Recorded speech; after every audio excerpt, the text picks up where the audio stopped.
Morning everyone, welcome to Priyanari blogs.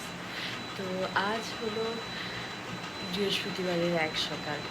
তো আজকে আমি রান্না বাড়ি সেরকম করছি না কিছু। আমি সকালের গরম জল, ভাত এইসব বসিয়ে এই তো এখন এক গ্লাস জল নিয়ে বসেছি, গরম জল। তো সেটা খাবো। আর তারপর ঘরটা মুছে আমি আজকে যেহেতু বৃহস্পতিবার, তো বৃহস্পতিবারের পুজো দিতে বসবো। বৃহস্পতিবারের পুজো দিতে তো অনেক সময় দরকার, তো তাই অফিস যাওয়ার টাইমে আমি বৃহস্পতিবার দিন শুধু পুজোটুকুটাই দিই। যদি রান্না করি তবে রান্না করি, কিন্তু এই যে সকালের এইগুলো করে ঘর ঝাড় দিয়ে ঘর মুছে স্নান করে আমি পুজো দিতে বসবো। তারপরে আমি অফিসে যাই, কী কী করি সেটা দেখার জন্য পুরো ব্লগটা নিশ্চয়ই দেখবেন। Thank you. তো এই যে ঠাকুরের বাসনগুলো মাজতে আমি বসে গেলাম, দাঁড়িয়ে গেলাম। আমি বাসনগুলো কিভাবে মাজি, আমি আগে পিতাম্বরী যে আছে সেটা দিয়ে ভালো করে ঘষে ঘষে মেখে নিই শুকনো করে। আমি কিন্তু বাসনগুলোকে ভেজাই না পিতাম্বরী মাখার সময়। আমি শুধু স্কচ ব্রাইটটা একটু ভিজিয়ে নিই, একটু স্লাইড জল দিয়ে আমি পিতাম্বরীটা মেখে ভালো করে আমি 1-2 মিনিট ছেড়ে দিই বাসনগুলোর মধ্যে। তো আমার বাকি বাসন ধুতে ধুতে ওগুলো 1-2 মিনিট হয়ে যাবে গিয়ে, তারপরে আবার ওগুলো থেকে মাজা শুরু করি, তো লাস্টেরগুলোর 1-2 মিনিট হয়ে যায় গিয়ে।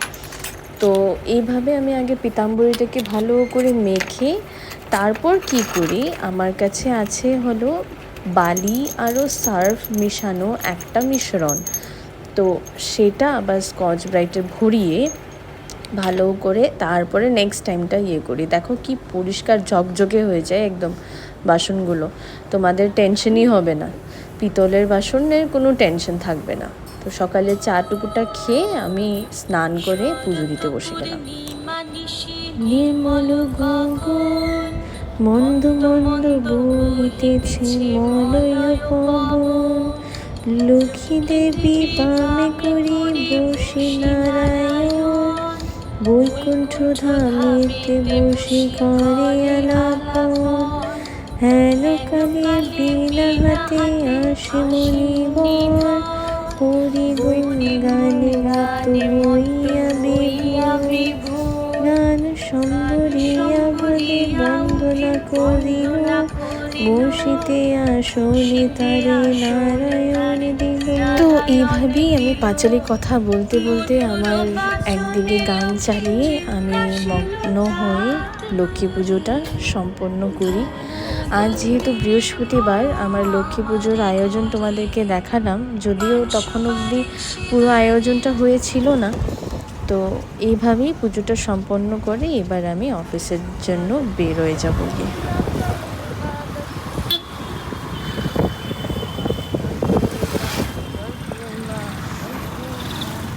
তো এই যে আমাকে বাস স্টপে আমার বর নামিয়ে দিয়ে ও নিজের দিকে চলে যাবে গিয়ে, আর আমি ওই যে বাসটা দাঁড়িয়ে আছে দেখছো তোমরা, সেখানে উঠে যাব গিয়ে আমার অফিসের দিকে। তো আজকের দিনের সফর আমার শুরু হয়ে যাবে গিয়ে। অফিসের মাঝে একবার ভাবলাম একটু তোমাদের সবাইকে দেখাই যে আমরা গরমের মধ্যে হতাশ হয়ে এক জায়গায় কিভাবে বসে গল্প করছি।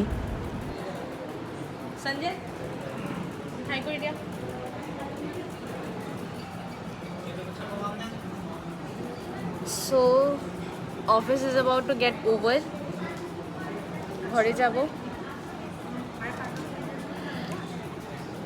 একদম ঘেমে গেছি গিয়ে। অফিসের পিম্পল একটা উঠেছে, দেখো সবাই কি অবস্থা। গরম দিন আসলে এটাই এক দুঃখ, স্কিনের ধাজ্জিয়া উড়ে যায় কি একদম। তো এই যে বাড়ির দিকে রওনা, আমার এক কলিগ বলল আমাকে আবার আমার বরের সাথে মিল করিয়ে দিবে, ভাঙা ঘর অবধিও আমাকে ড্রপ করে দিবে। তো তাই ওর গাড়িতে বসে যাচ্ছি। এই যে বরের পিছনে বসে এবার একটা ডাব খেয়ে বাড়ির দিকে রওনা হয়ে যাব গিয়ে। খুব খুশি আমি যে মাম্মার সাথে দেখা করতে যাব। এই যে পৌঁছে গেছি, এই দেখো কিভাবে আমাকে চুমু খেতে থাকে সব সময়। ও খুব খুশি হয় যখন আমরা বাড়ি ফিরে যাই ওর সাথে আবার। তো thank you so much for watching. আজকের ব্লগটা খুবই শর্ট অ্যান্ড সিম্পল ছিল। I hope you like it.